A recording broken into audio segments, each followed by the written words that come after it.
Interesting واقعات ہیں چونکہ عمران خان کی حکومت کے خاتمے کے بعد یہ عام تاثر تھا جمعیت علماء اسلام اور پاکستان تحریک انصاف میں ایک رفٹ تھی واضح، جلسوں میں نظر آتی تھی، بیانات میں،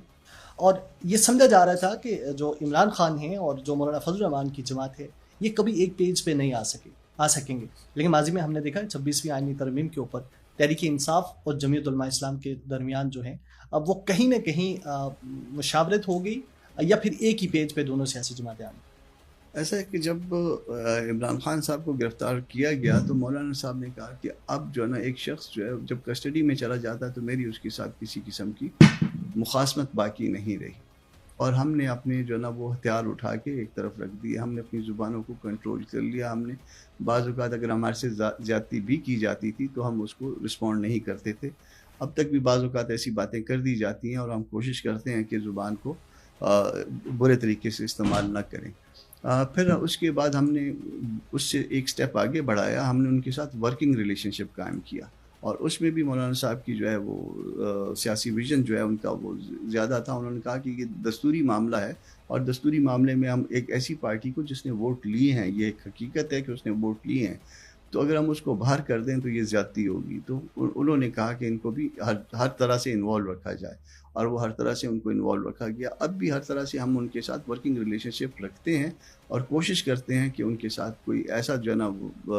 زبان کی بد اخلاقی نہ ہو کہ جس کی بنیاد کے اوپر جو ہے نا وہ کوئی ان کو گلا شکوا ہے۔ اچھا سر، اس پہ ہم دوبارہ سے آئیں گے چونکہ پیکا کا معاملہ بھی ہے جس پہ پاکستان تحریک انصاف کو مطلوب ہے آپ کی حمایت، اور مولانا فضل الرحمان نے صحافیوں کے ساتھ بھی اظہار یکجہتی کیا اور کہا ہے کہ پیکا کے خلاف ہم کھڑے ہیں، لیکن یہ بتائیے گا being a senator, being a senior politician, آپ کو یہ لگتا تھا کہ پاکستان تحریک انصاف کی حکومت کے خاتمے کے بعد جو حالات بنے جس کو وہ بہت زیادہ یہ سمجھا جا رہا ہے کہ شاید عرصہ حیات پارٹی پہ تنگ کیا گیا، یہ حالات آپ کو نظر آ رہے تھے کہ ایسا ہونے جا رہا ہے؟ جہاں تک پہلی پیکا کی بات ہے تو پیکا پہ اگر کسی پارٹی نے ریزسٹ کیا تو وہ جے یو آئی ہے، تحریری طور پہ جو مطلب جو لیگل وے تھا وہ اڈاپٹ کر کے اگر کسی نے ریزسٹ کیا تو وہ جے یو آئی ہے۔ صرف ہم نے امینڈمنٹس موو کی تھی، ہماری امینڈمنٹس جو ہے وہ اس کو اسکریپ کیا گیا پہلے اپنا انٹیریئر کی کمیٹی میں، اور پھر اس کے بعد جو ہے وہ سینٹ میں ایز اے ہول جو ہے، اور میں نے اس کا گلہ بھی جو ہے نا چیئر پرسن کو دیا ہے، اور چیئر پرسن جو ہے نا ان کو یہ احساس دلایا کہ آپ نے جو کچھ کیا تھا آپ اکثریت کی بنیاد پہ اپنی امینڈمنٹ لا سکتے تھے، جو ٹریجری تھی وہ لا سکتی تھی، مگر جو آپ کی چیئر کی طرف سے کیا گیا وہ غلط ہے، اور وہ شاید ان کو احساس بھی ہے کہ غلط ہوا ہے۔ باقی آپ نے پوچھا اس میں پاکستان تحریک انصاف کے ساتھ جو ہوا، جو ہو رہا ہے، تھا، ہاں وہ ایسا ہے کہ میں کم از کم یہ نہیں سمجھتا تھا کہ اس حد تک جو ہے وہ ان کے ساتھ، کیونکہ زیر عتاب تو ہیں، وہ زیر عتاب ہیں، مگر اس حد تک میں نہیں سمجھتا تھا کہ آج کے دور میں ان کی عورتوں کے ساتھ بھی جو ہے نا وہ یہ زیادتی ہوگی کہ ان کو سیاسی طور پہ جو ہے نا وہ قید و بند کی صوبتوں کا نشانہ بنایا جائے گا۔ عمران خان صاحب کی بیگم کا معاملہ ہے، ان کے ساتھ تو میں سمجھتا ہوں کہ ان کو بالکل قطعاً ان کے ساتھ زیادتی ہوئی ہے۔ یہاں پہ جو خاتون وزیر صحت تھی پنجاب میں، ان کی ڈاکٹر یاسمین راشد، ان کے ساتھ میں سمجھتا ہوں زیادتی ہوئی ہے۔ باقی خواتین کے ساتھ بھی جس طرح سے ان کو کسٹڈی میں رکھا گیا، اور یہ ہماری عدالتوں کا بھی اس میں میں قصور سمجھتا ہوں کہ ہماری عدالتیں بھی ان کو جو ہے نا وہ بروقت انصاف نہیں دے پائیں۔ اچھا سر، جو 9 مئی جو بیانیہ بنایا جاتا ہے، ایک طرف فوج بھی کہتی ہے کہ 9 مئی کی کوئی معافی نہیں ہے، علیہ اعلان یہ کہا جاتا ہے، مسلم لیگ نون بھی کہتی ہے کہ جو 9 مئی کرتا ہے اس کو کوئی معافی نہیں دی جائے گی۔ 9 مئی کو آپ کیا سمجھتے ہیں اصل میں ہوا کیا تھا، بینگ اے تھرڈ کمنٹیٹر اگر ہم اس کا تجزیہ کریں؟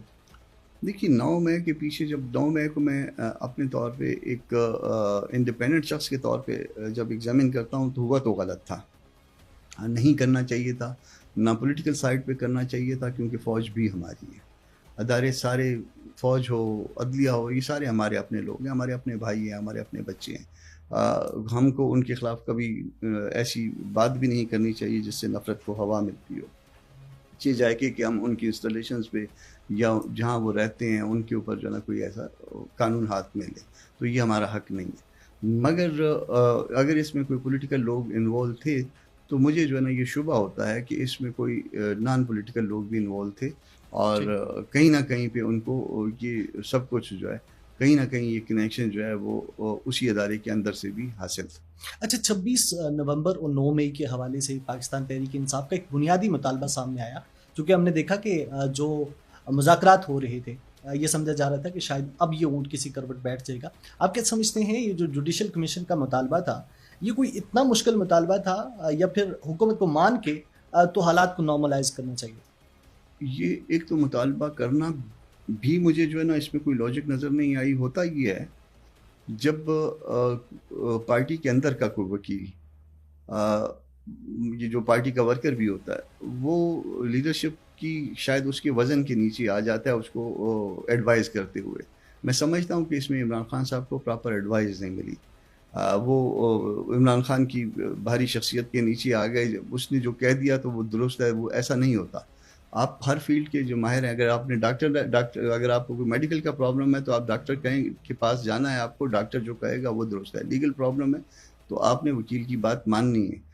آپ اس سے اچھا وکیل جو ہے نا اس کا کوئی دوسرا کاؤنٹر اوپینین لے لیجیے. مگر جو ہے نا یہاں پہ جو یہ بات تھی اس میں کہ جی کمیشن بنا دیں، یہ کمیشن آج تک کون سا مسئلہ پاکستان میں حل ہوا ہے کمیشن بنانے سے؟ یہ ایک بات تھی